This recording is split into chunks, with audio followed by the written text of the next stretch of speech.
Okay people, so let's talk about Porygon Community Day. This was of course the culmination of that vote that we had a couple of weeks ago. And yeah, this was exactly what I expected it to be and what a lot of players expected it to be. It was kind of lackluster. It was not that exciting. I mean, Porygon is a pretty cool Pokemon, but mainly because of Tri-Attack and the disappointment around that, a lot of players did not really go hard on this particular community day. And it's really unfortunate because I really feel like this was the best opportunity to implement status effects into Pokemon GO's PvP system. Like if they were to add poisons and stuns and different things like that, this was definitely the time to do it. But unfortunately, because they did not do that, this was the most generic community day that you could get. So yeah, that's what I'm going to be talking about. I'm going to dive deep into my thoughts regarding Porygon's Community Day and give you a little bit of a review. But in any case, yeah, let's roll the intro and get right into it.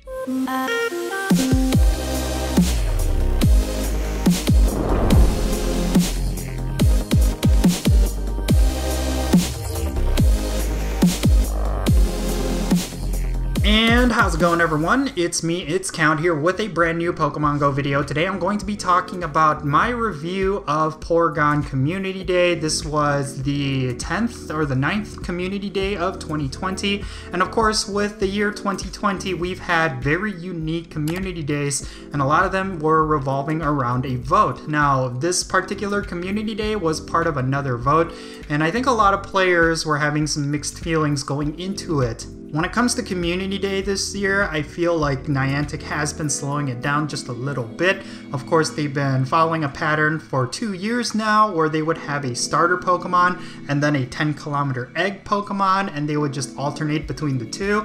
But lately, they've been giving us a lot of these off-pattern Pokemon like Abra and Magikarp, and then of course Porygon. And a lot of players have been wondering why Niantic haven't released Pokemon like Gible or Dino as Community Days. While I think we'll eventually get those as Community Days, we are stuck with these random off-pattern Pokemon for the time being. And when it comes to Porygon, honestly, there really wasn't much to be excited for. Yes, there's going to be some fanboys out there who really like Porygon, but in general this was one of those very forgettable community days, and it's really unfortunate because there was a lot of potential with this one in particular. I think it goes without question that they've been gearing a lot of these off-pattern community days with some of the current game mechanics in Pokemon Go. Like for example, we've had a lot of Pokemon that are supposed to be relevant in PvP, and yes, some of the community days were pretty strong for PvP. Like for example with C-Dot and Magikarp Community Day, those have made some big impacts in the Go Battle League. And then of course we have a couple of community days that we've had that were geared towards Mega Evolutions, like for example with Beedrill and Gengar, and the upcoming one with Charizard.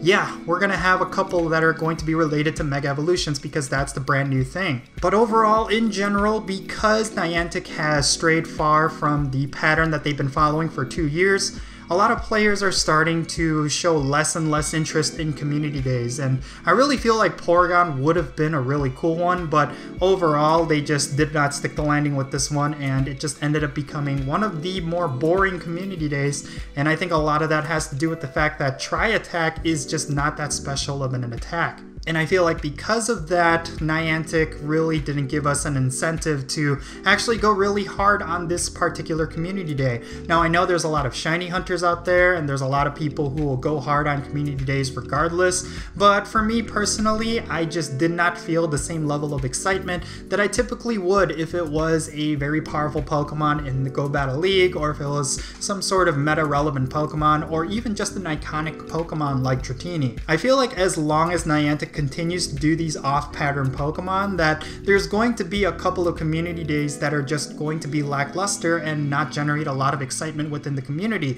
It's something that we just need to expect at this point. Even if we were to vote for these Pokemon in a vote, I just feel like Niantic is put in a really hard place this year, because if they do not do these off-pattern Pokemon, then they're eventually going to run out of Pokemon to have as community day Pokemon. Because granted, if they were continuing continuing the pattern that they were doing for the last 2 years, then we should be at Gen 6 starters by now, which is obviously not the case. And I've been saying this for a while now, but I really think that Niantic's aim is to retain the rarity of Shiny Gible and Shiny Dino, and I tend to agree with that stance. I really want these Pokemon to be special for a while, because if you think about Dratini, it's more of a chore to catch Dratini than it was before, because catching Dratini was a very special moment in the past. But obviously now, after a couple of events, and as well as the Community Day, finding a Dratini in the wild is not that exciting anymore. So I would like to keep them special for as long as possible. So the longer it takes for them to have a Gible Community Day, the better it is for the game, in my opinion. At least until we can get a couple more generations in so that a lot more rare Pokemon can come out. Then we can say that Gible and Dino are outdated at that point and it's okay for them to not be as rare anymore.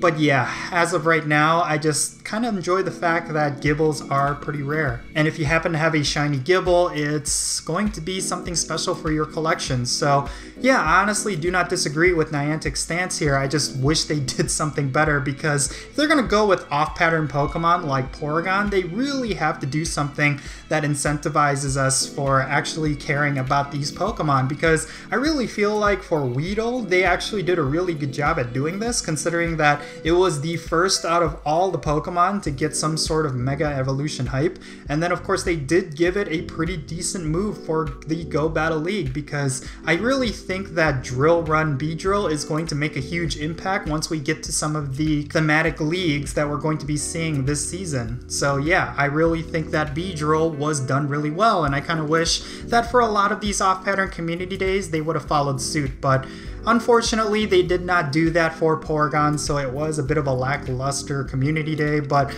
like I said, I really think we're going to have a bunch of these for the time being, at least until they go back to that pattern, if they ever go back to that pattern.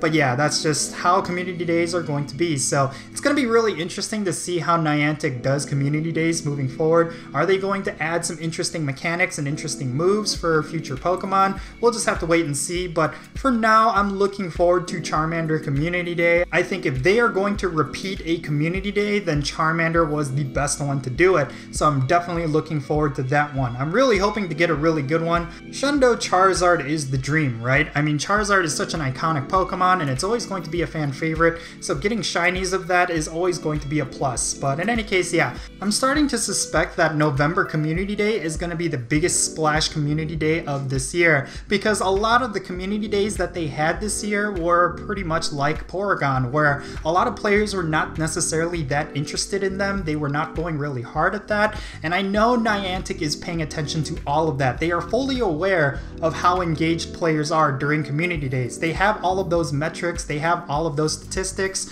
so I'm almost 100% sure that when it comes to the last community day of this year, they're going to want to make a big splash to keep community day relevant. Maybe we will see that Gible community day that people have been dying for, or we'll get something really special and unexpected like Axew or Dino. We just don't know, but I honestly think that's what they're going to do, because Porygon was kind of like the story of Community Day this year. It was pretty lackluster, and it was an off-pattern Pokemon, and it was really difficult for Niantic to actually make it exciting, and they've been really hit or miss with that. So these are my thoughts regarding Porygon Community Day. Let me know your thoughts down below. Did you have a phenomenal Porygon Community Day, or were you like me and did you feel like it was a little bit lackluster and boring? I would definitely like to know your thoughts down below. Definitely share them, and yeah, hope you enjoyed this video, everyone. I am Count Jinsula. Be safe, have fun, and I'll catch you all later.